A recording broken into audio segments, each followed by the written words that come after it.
Have you ever wondered what would happen if the Unggoy, or more commonly known as the Grunts from the Halo universe, ever joined the Locust Horde from the Gears of War universe? Well, let's find out. As always, I'm your host Abz. It's time for another crossover lore video in the Abz multiverse. So firstly, we'll dive into the lore behind the Grunts to give a good understanding of the species, and then we'll tailor them into the Gears of War lore. Let's find out what would happen if the Grunts ever joined the Locust Horde.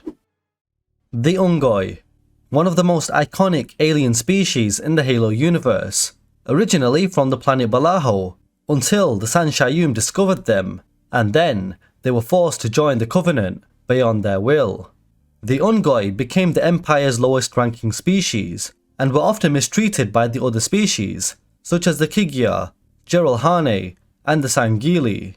The Unggoy carried out many logistical and labour tasks for the Covenant war machine, but more notably, serving on the front lines as cannon fodder, although some of them were given specialised roles, such as being a turret operator, or even given the role of a mech jockey, roles in which the Unggoy thrived in. They are generally poor soldiers in terms of skill and combat ability. They are physically weak, tactically bankrupt, and they panic and scatter in random directions when their commanders are eliminated on the battlefield. However, this is made up for by their sheer numbers and tenacity. The high breeding rate of the Unggoy allowed the Covenant to use them as an expendable resource, being able to overwhelm their adversaries thanks to their numbers. So, in order to tailor the Unggoy into the Gears of War universe, we need to slightly adjust the lore, because Gears only takes place on the planet Sera, and the Unggoy are from the planet Balaho, so the Locust would never discover them unless we edit a few things to fit into the Abz multiverse. In my estimation, the best way to deploy the Unggoy into the Gears of War universe would be to make them a denizen of the underground tunnel network on the planet Sera, known as the Hollow. This is because the Hollow on Sera was the home to many indigenous creatures, such as the Bloodmounts, Krill, Cerapedes, Wretches, and so much more. The Hollow was across the whole planet, beneath the surface, so a lot of it is unexplored anyway, so there's a lot of room for maneuverability here. So the Grunts would just be another Hollow creature. They wouldn't have their plasma weapons or their breather systems in this alternate lore.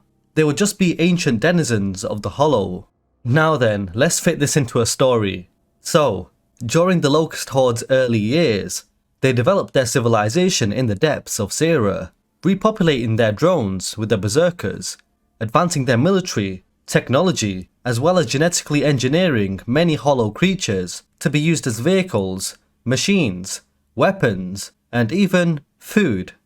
So, as the Locust geneticist Ukon had plans to keep discovering more of these different creatures in the Hollow, Ukon and his forces set out on a new expedition.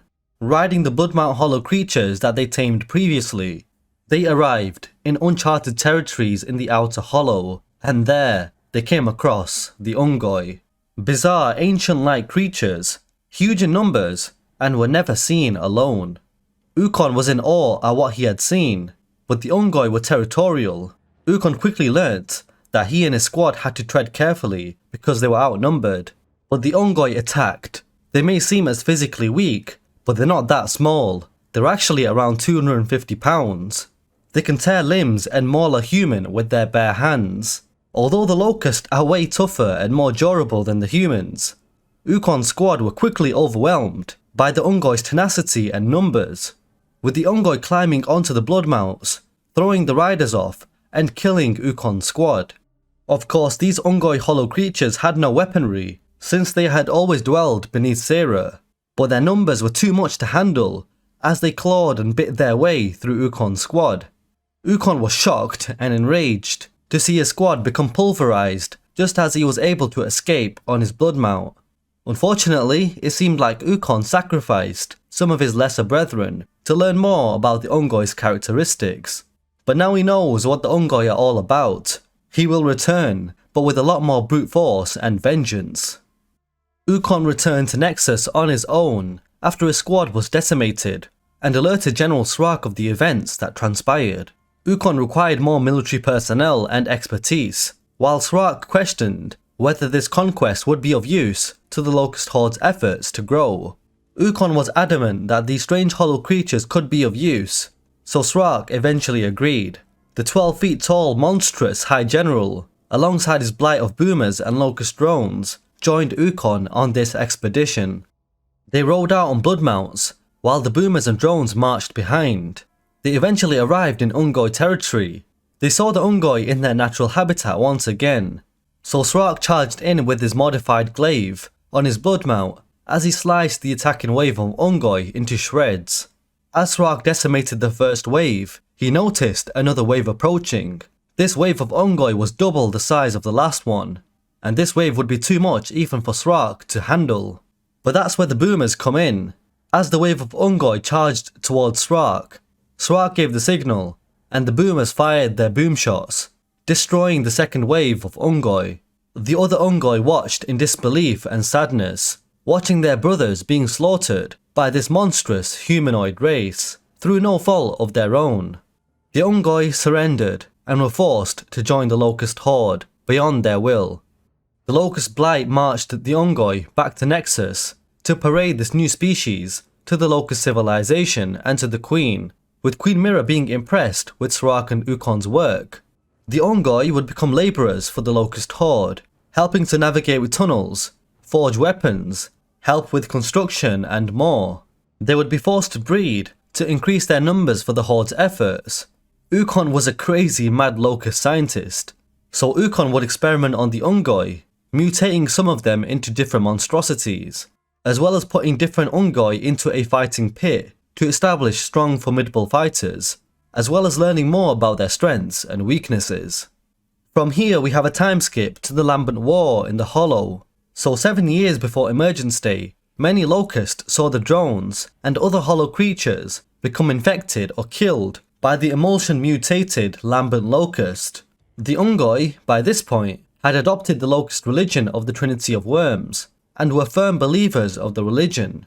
They wanted to defend the Locust civilization, and thanks to their numbers, the Locusts began using them as cannon fodder against the Lambent, equipping them with Gorgon pistols and other pistol variations.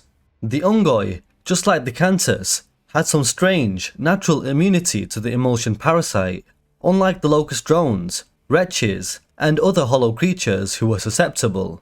But even though the Unggoy were on the front lines, they couldn't withstand the Lambent's ferocity. The Locust Horde became extremely desperate by 0 AE, and were forced to invade the surface, straight into a conflict against humanity. Meanwhile, the Locust High Priest, Keitavrol, stayed behind, motivating the Unggoy and the Cantus priests to defend the Locust civilization until the war against humanity was won. The Cantus would command the Unggoy on the battlefield, and would heal many of them with their characteristic chanting. The Locust decided to leave the Unggoy behind with the Cantus, thanks to their immunity, tenacity, and quantity. But against humanity on the surface, the Locust opted to expend the wretches and tickers as cannon fodder. The Unggoy would become like mini Cantus on the battlefield, with their passionate dedication to defend Queen and Horde against the Lambent abomination, but would also frequently panic whenever their Cantus commanders were killed.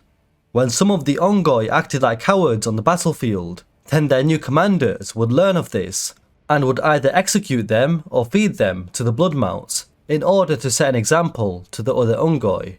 Unfortunately though, the Boomers and Cantus would sometimes pick on and bully the Unggoy, with the Boomers occasionally slapping them, and the Butchers being annoyed with their overconsumption of rockworm meat. The Unggoy would also be given some specialised roles, like operating turrets, and Keitavrol would have some Unggoy do general housekeeping and maintaining of the Temple of the Trinity. Keitavrol would be kind to them, and would really value their use. They would look up to him, but some of the Cantus priests would envy this relationship. That, my friends, is what would happen if the Grunts joined the Locust Horde. I decided to of course make my own lore story on what would happen by adjusting the Grunts' lore in order to make them fit into the Gears universe. I really hope you enjoyed this video. Drop a like and subscribe if you haven't done so already if you enjoyed the content. Also, a big thank you to the channel members, as always, for your extra support. I love you all very much. Thank you for watching. I'm your host Abz, and I will catch you guys next time.